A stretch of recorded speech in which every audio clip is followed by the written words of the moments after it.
What's going on, everybody? This is Afro Think Tank, and once again, here I'm bringing you live and in action the continued construction of my commercial catfish farm that I am building in Ekiti State, Nigeria.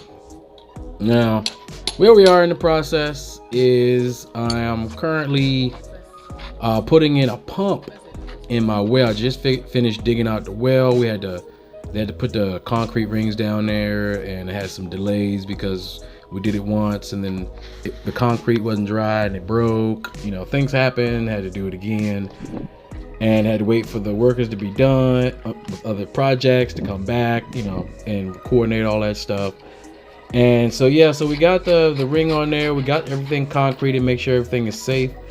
And now we're putting in the piping, putting in the you know, all the little doodads and doohickeys necessary to make sure that we have a smooth process when as far as getting water to where I need it to go. I'm also building another tank reservoir. I'm building a water reservoir because even though where I am, the water it's amazing. Like, you dig anywhere, there's water.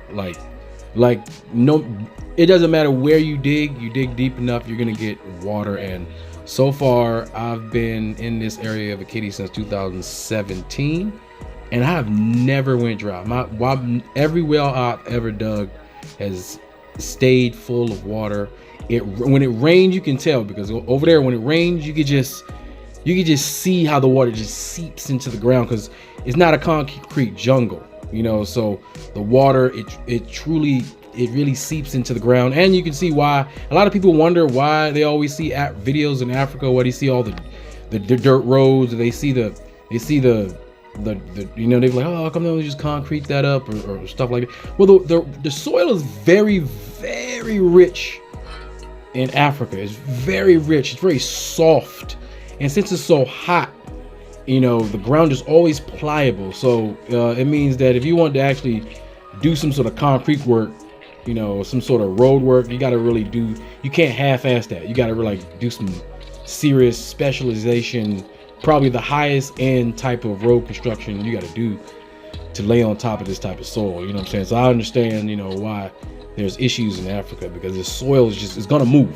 When it rains, the ground will absorb the water. But I never run out of water. So that's one good thing. You can build as many reservoirs as you want and collect your water. You can easily get filtration devices and, you know, any manner of thing you need to make sure that the water that's coming out of the ground is fresh and clean and sanitized. You can do all that. But this one here is built for the catfish farm, and right now I have 3 pools. After they finish constructing this, they're gonna construct concrete pools. So I'm gonna construct 3 more concrete pools, and then I'm gonna construct 3 more after that, for a total of 9. And I'm gonna go ahead and stop there. I don't want to overstretch myself, because I want to start filling up the pools that I have already. So each pool probably gonna have a capacity of 15 to 2,000 catfish, and each catfish itself will no less than 5 USD per catfish once I get it to the commercial size. This catfish farm is going to serve the local community specifically, but not just the local community, but they'll come first as far as the people who sell catfish retail themselves in the market, hotels, grocery stores. They'll be able to come and buy catfish from me to sell in their markets, as well as the local community will be able to come and purchase catfish, you know, for themselves. I have to set up my drying mechanisms after I do this, because I'll be drying and smoking these catfish for preservation and selling them like that too. So I'll smoke catfish, regular size catfish, live catfish, you know. And more likely I'm also going to sell catfish food, I'm also going to be collecting catfish slime, because those catfish slime also is made into various different products. So I'm going to utilize all the different parts of this particular catfish to make some money. I don't know if I'm going to venture into any other fish at the moment. There are other fish I can farm, but I'm going to concentrate on catfish. I'm also raising my wall, so I'm adding concrete to the wall. So I'm I purchase the concrete, get the bricks created, and then I get the masons, and the bricklayers to do the work. All this is being done simultaneously, and I'm just a regular guy. Like I said, I'm not rich. I just take my money instead of like buying something, going out to the club or going to the bar and buying a bottle, like at a bar, just show off to a bunch of strangers. I'll send money over here and get stuff done, right? But like, for instance, you go to a bar, right? You go get a bottle of Grey Goose that you could have got for $60 at the liquor store, but you want to spend $300 because you want to show off. $300, that gets me, they'll probably get me a whole bunch of concrete and sand, so I can put another layer on my wall, or I can level my entire wall with that. I can probably build with that $300. I can probably build me a small concrete catfish pool, or I can build a chicken coop or something. Like I can do anything with that money. You know what I'm saying? Instead of just blowing it on a $60 bottle of Grey Goose. You know what I'm saying? Instead of getting a table for $1,000, I can take $1,000 and I can go ahead and build me an additional 3 more catfish pools that's gonna hold 2,000 catfish capacity, that can sell $5 per catfish bare minimum. You do the math on that. With a 4-month life cycle from fingerlings to marketable selling size. So I buy 2,000 catfish in 4 months. Guess what? That's 4,000. That's 2,000 catfish times 5, bare minimum. And I'm just being conservative with those numbers. Then what I'm gonna do is I'm gonna take all the profit from my first harvest. I'm gonna flip it, all of it. I'm gonna flip all of it. I'm gonna flip it directly back into the business. Then I'm gonna scale up as big as possible with all of my profit. And then I'm gonna continue to scale up until I'm a massive institution. You understand? That's what I'm gonna do. That's me creating jobs. That's me providing a necessary protein for the community and for Africa as a whole, because I can export dried catfish. I can export this, right? So any place I can reach from Nigeria, which is all of Africa, I can export this wherever it needs to go. That's the kind of time I'm on right now, and I'm not thinking about how can I make money right now to enrich myself so I can go buy fancy and shiny things, so I can go show off how much money I got in my pocket to other people to make them feel lesser than, so I can validate myself as a human being. I'm already validated, right? I'm on a mission to create a massive institution in agriculture, right? That's run and owned by us to feed us, okay? Plus, I am in the future market because I'm smart. I know where the future is going. If you're not paying attention right now, Africa is the future. You know what? We're about to turn this whole video into something else. I'm about to hit you. If you want to stay a little longer, I'm going to clip something here and I'm going to show you a great reason why you should think about preparing your family as an African, preparing your family for a future in Africa, even if you actually have no intentions, you have never really thought about it. But Africa is the future of world economic prosperity, right? And I'm going to show and prove what I'm talking about with this little clip right here, because I want you to be well informed that the early bird gets the worm. We're talking about setting your family up for life in a place that's your birthright as an African, right? In a place that market is wide open. People need to eat. When you got people, you got money. People need to eat. Agriculture. That means the market is always there. All you have to do is pick a business, do the business correctly, and you will succeed over time with patience. And things do happen, right? Without further ado, I'm just going to throw this extra little bit at the end so you can see what you have to look forward to in Africa and understand what's going on. Despite how you feel about it, this is what's going on, and I'm going to make sure that me, my family, and the people around me, and the people that listen to me and are inspired by the things that I do are a part of this and take advantage of the pliableness of the situation when you can afford to make these type of moves in places where your money can stretch out longer and you can accomplish way more things in these business friendly, agriculturally friendly environments. To a certain extent, there's other aspects that you do have to think about and prepare for, but definitely they're definitely nothing compared to the insurmountable things that's in our way here in America, in various other places. Try to do it here in America and watch how the government slowly but surely eats you up in taxes. I don't have to pay taxes for anything I'm doing over there, but I make sure I give back to the community, and my money never leaves the community, and the community always benefits from what I'm doing. Any day. Without further ado, check out this clip and tell me what you think about this in the comment section. This is Afro Think Tank. Learn something, teach something. I'm out. In the annals of global urban evolution, a once overlooked coastal fringe now emerges as the epicenter of planetary future. Staggering demographic projections unveil West Africa as the focal point of the impending urban transformation. With nearly 40% of the world's population estimated by the century's end, Africa is destined to lead urbanization on an unprecedented scale. While global population growth has halved since the 1960s, now standing at 1% annually, sub-Saharan Africa's population continues to grow at 2.7% annually. It will have multiplied nearly fivefold between 1960 and 2020, compared to 2.7 times for all of Asia and 3 times for Latin America. This is due to its high growth rate.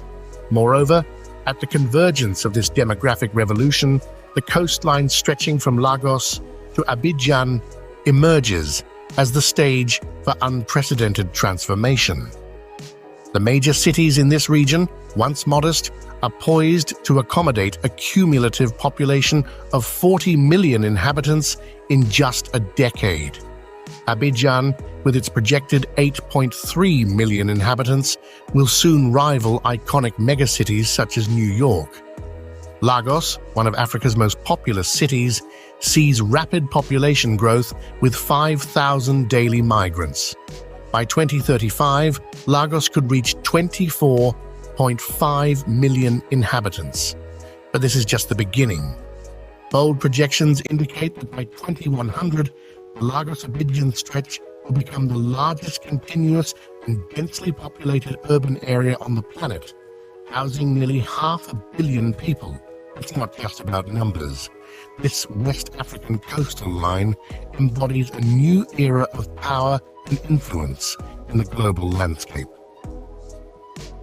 As highlighted by Howard W. French, a professor at Columbia University Graduate School of Journalism in the United States, Africa is emerging as the driver of future urbanization, and it's precisely along this coastline that the most significant transformations will manifest.